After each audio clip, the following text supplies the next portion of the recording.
اور جسے چاہے روزی میں تنگی کر کے مسکینی عطا کرتا ہے، کیونکہ وہ بندوں کو اچھی طرح جانتا ہے۔ پھر افلاس اور تنگدستی کے ڈر سے حکم دیا گیا ہے کہ اولاد کو قتل کرنا منع ہے، یہ کبیرہ گناہ ہے۔ پھر آیت نمبر 32 میں زنا و بدکاری سے روکا گیا ہے، کیونکہ یہ کھلا فحش ہے اور انسانی نسل کی بقا کے لیے خطرہ ہے۔ پھر آیت نمبر 33 میں کسی کو بھی ناحق قتل کرنے سے روکا گیا ہے۔ پھر یتیم کے مال کی حفاظت کا حکم دیا گیا ہے اور اسے ناحق کھانے سے منع کیا گیا ہے۔ جب وہ یتیم سر شعور کو پہنچ جائیں تو ان کا مال ان کے حوالے کر دیا جائے۔ پھر وزن اور ناپ تول کے پیمانوں کو صحیح کرنے کی تعلیم دی گئی ہے اور ناپ تول میں کمی کرنے سے منع کیا گیا ہے۔ پھر حکم دیا گیا ہے کہ جس چیز کا علم نہ ہو اس میں گفتگو کرنے سے منع کیا گیا ہے، کیونکہ کان، آنکھ، دل، تمام اعضاء قیامت کے دن سوال کیے جائیں گے۔ پھر حکم دیا گیا ہے کہ زمین پر گھمنڈ اور تکبر کی چال نہ چلیں، کیونکہ یہ تکبر نہ زمین کو چیر سکتا ہے نہ آسمان کو پھاڑ سکتا ہے۔ پھر قرآن کی حقانیت بیان کی گئی ہے کہ ہم نے اس قرآن میں ہر طرح کے واقعات، مثالیں اور احکام بیان فرما دیے ہیں تاکہ لوگ فہم و فراست کو پہنچیں۔ پھر بتایا گیا ہے کہ ساتوں آسمان و زمین اور تمام مخلوقات اپنے اپنے انداز میں اللہ کی تسبیح و ثنا خوانی میں رہتی ہیں، لیکن تم ان کی ثنا خوانی و تسبیح کو سمجھنے سے حاصل ہو۔ پھر کفار کا رویہ بتایا گیا ہے کہ جب آپ قرآن پڑھتے ہیں تو ان کے کانوں پر بوجھ گزرتا ہے اور وہ پیٹ پھیر کر بھاگنے لگتے ہیں اور تنہائی میں آپ کو جادو زدہ کہتے ہیں۔ پھر نبی اکرم صلی اللہ علیہ وسلم کو مخاطب کر کے فرمایا گیا ہے کہ اہل ایمان کو حکم دیا گیا ہے وہ حسن سلوک کا معاملہ کیا کرے، ورنہ شیطان تمہارے درمیان قدورتیں ڈال دے گا، اس لیے کہ وہ بلا دشمن۔ پھر انسان کی فطرت کی عکاسی کی گئی ہے کہ جب سمندر کی کسی مصیبت میں تم پھنس جاتے ہو تو تم اپنے معبودان باطل کو بھول جاتے ہو اور اللہ وحدہ لا شریک کو پکارتے ہو۔ جب وہ تمہیں اس مصیبت سے نجات دیتا ہے تو اسی کی ذات کے ساتھ شرک کرتے ہو، انسان بڑا ناشکرا ہے۔ پھر انسان کی فضیلت بیان کی گئی ہے کہ اللہ نے اسے عزت کا مقام عطا کیا ہے اور اسے سمندر اور خشکی پر برتری دی اور پاک چیزیں بطور روزی کے دیا ہے اور دوسری مخلوقات پر اللہ نے فضیلت عطا فرمائی۔ پھر انسان کے اس عقیدے کی نفی کی گئی ہے کہ دنیا میں اس نے بزرگوں اور صالحین کو امامت و پیروی کا درجہ دے رکھا ہے اور ان اماموں کی تقلید میں اندھا ہو چکا تھا۔ ان کے اس عقیدے کی نفی کی گئی ہے کہ جس دن ہم تمام لوگوں کو ان کے اماموں کے ساتھ بلائیں گے اور ان کے اعمال نامے انہیں تھما دیے جائیں گے، کس کا نامہ اعمال سیدھے ہاتھ میں دیا جائے گا، ان پر کسی بھی قسم کا ظلم و زیادتی نہیں کی جائے گی۔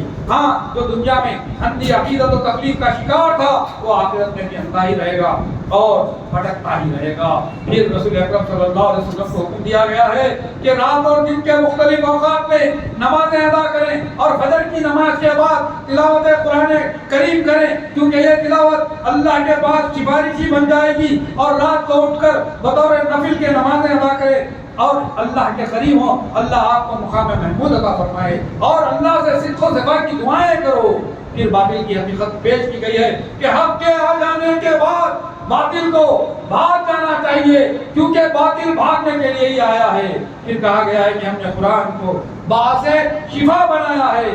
پھر اللہ نے حکم دیا، روح کا بتایا ہے کہ روح اللہ کا حکم ہے، اس کے بارے میں حقیقی علم صرف اللہ ہی کو ہے۔ پھر انسان اور جنوں کو چیلنج کیا گیا ہے کہ وہ پوری صلاحیت اور زور آوری لگا کر اس طرح کا ایک قرآن پیش کرے۔ پھر آیت نمبر 97-98 میں بتایا گیا ہے کہ ہدایت یافتہ وہی ہے جس کو اللہ ہدایت دے، اور جو لوگ گمراہ ہو گئے انہیں قیامت کے روز ان کے چہروں کے بل اندھے بہرے گونگے بنا کر لایا جائے گا۔ یہ سزا انہیں اس لیے دی جائے گی کہ وہ دوبارہ زندہ کیے جانے کا انکار کرتے تھے۔ پھر رسول اکرم صلی اللہ علیہ وسلم کی صفت اور اہل ایمان کی کیفیت بیان کی گئی ہے کہ آپ لوگوں کو بشارت سنانے والے، اللہ کے عذاب سے ڈرانے والے، وہ ایمان لائیں یا نہ لائیں ان کی مرضی کی بات ہے۔ اہل علم کا یہ وتیرہ ہوتا ہے کہ وہ اللہ کی آیتوں پر سجدہ ریز ہو جاتے ہیں اور اپنے چہروں کے بل گر کر روتے ہیں، ان کے خوشی و خضوع میں اضافہ ہوتا ہے اور وہ دعائیں کرتے ہیں۔ پھر اللہ تعالیٰ کو پکارنے کا ادب بتایا گیا ہے کہ تم اللہ کو اللہ کہو یا رحمان کہہ کر بلاؤ، اس کے بہترین بہترین نام ہیں جنہیں اسماء حسنی کہا جاتا ہے، ان سے اسے اس ناموں کے ساتھ پکارو اور اپنی نمازوں میں نہ چیخو چلاؤ، نہ آواز کو انتہائی آہستہ کر دو بلکہ درمیانی آواز رکھو۔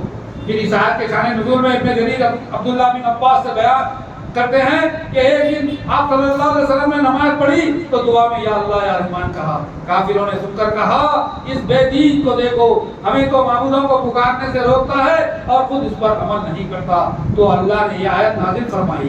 پھر اللہ کی حمد و ثنا و بڑائی بیان کی گئی ہے اور بتایا گیا ہے کہ اس کا کوئی شریک نہیں ہے۔